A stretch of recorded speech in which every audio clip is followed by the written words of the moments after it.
In this video, I'm going to show you how to exclude tags in itch.io so you can clean up your game page and keep only the most relevant tags. This is a quick but important step because tags help players discover your game, and the right tags can make a big difference in search and browsing results. If you want to remove tags that no longer fit your project, this tutorial will walk you through it in a simple step-by-step way. And before we jump in, make sure to hit like and subscribe if you find this helpful, because it really helps the channel a lot. Alright, let's get started. First, go to itch.io and sign into your account if you're not already logged in. Once you're in, open your dashboard. Your dashboard is where you manage all of your uploaded games and project settings. From here, find the game you want to edit and click into its settings or edit page. Now look for the tag section. This is where itch.io lists all of the tags currently attached to your game.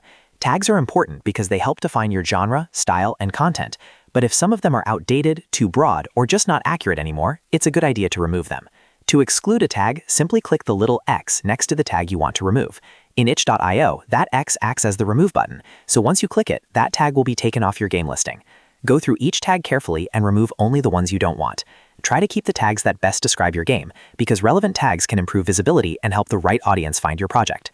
If you're unsure whether to remove a tag, ask yourself if it still accurately matches the gameplay, style, or theme of the game. If it doesn't, it's probably better to exclude it. Keeping your tag list focused and relevant is usually better than having too many vague or inaccurate tags. Once you've removed all the unwanted tags and your list looks correct, click Save.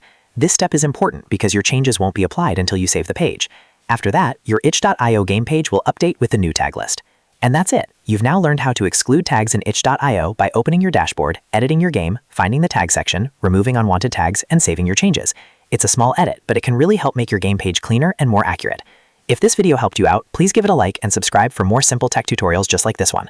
Thanks for watching, and I'll see you in the next video.